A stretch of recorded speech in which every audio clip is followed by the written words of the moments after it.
Quando você olha para os mares e oceanos no mapa, pode pensar que eles simplesmente fluem um para o outro. Parece que é apenas um grande oceano e as pessoas deram nomes diferentes para cada parte. Bem, você ficará surpreso com as fronteiras entre cada um deles. O limite entre os oceanos Pacífico e Atlântico é como uma linha entre dois mundos. Parece que eles se encontram em uma parede invisível que não os deixa fluir um para o outro, nem misturar suas águas. Por que isso acontece? Sabemos com certeza que não há parede invisível separando uma água da outra.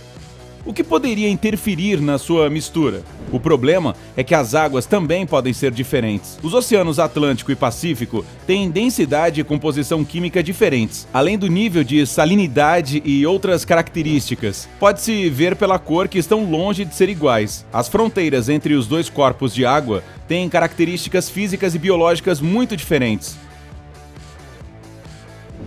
Haloclinas, fronteiras entre águas com salinidade diferente, são as mais espetaculares, e é isso que vemos quando os oceanos Atlântico e Pacífico se encontram. O famoso explorador Jacques Cousteau descobriu isso enquanto mergulhava profundamente no Estreito de Gibraltar. As camadas de água com salinidade diferente pareciam divididas por um filme transparente, e cada camada tinha sua própria flora e fauna. As haloclinas aparecem quando a água em um oceano ou mar é pelo menos 5 vezes mais salgada que no outro. Você pode criar uma delas em casa se derramar um pouco de água do mar ou salgada colorida em um copo e depois adicionar um pouco de água fresca por cima. A única diferença é que sua haloclina será horizontal e as oceânicas são verticais.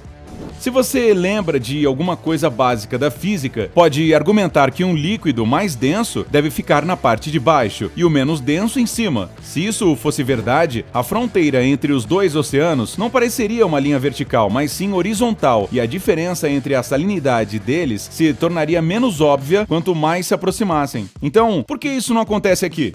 Bem, primeiro, a diferença de densidade de água dos dois oceanos não é tão boa para um deles descer e o outro se elevar, e, no entanto, é suficiente para não permitir que se misturem. Um outro motivo é a inércia. Uma das forças inerciais, conhecidas como a de Coriolis, influencia os objetos quando eles estão se movendo em um sistema de eixos que, por sua vez, também está em movimento. Em palavras mais simples, a Terra está se movendo e todos os objetos em movimento nela serão impactados pela força de Coriolis, que os desvia de seu curso. Como resultado, os objetos na superfície da Terra não avançam, mas desviam no sentido horário no hemisfério norte e no anti-horário no sul. Mas a Terra está se movendo lentamente. Leva um dia inteiro para fazer um círculo completo em torno de seu eixo.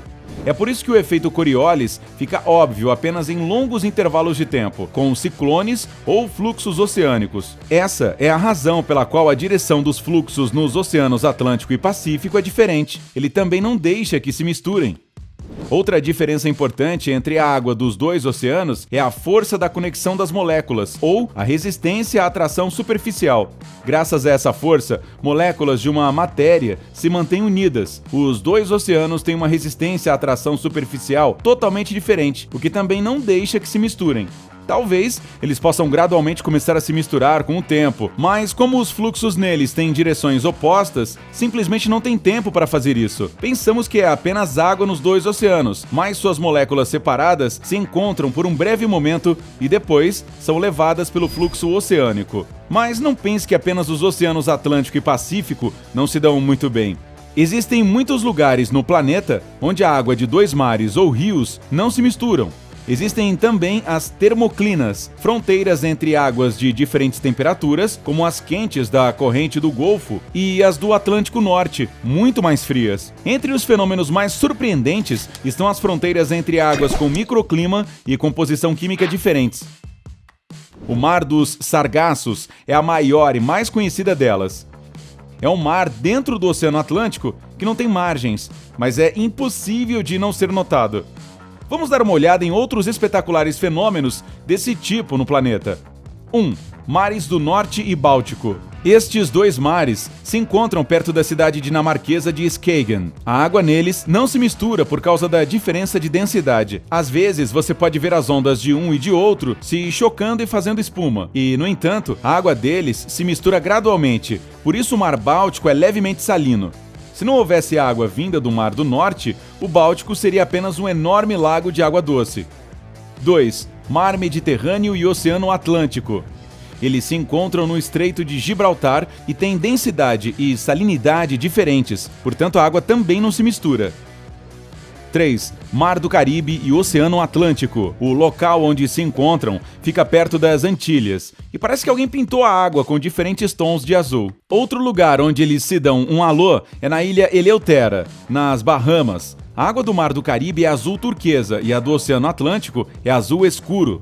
4. O rio Suriname e o Oceano Atlântico se encontram perto de Paramaribo, na América do Sul.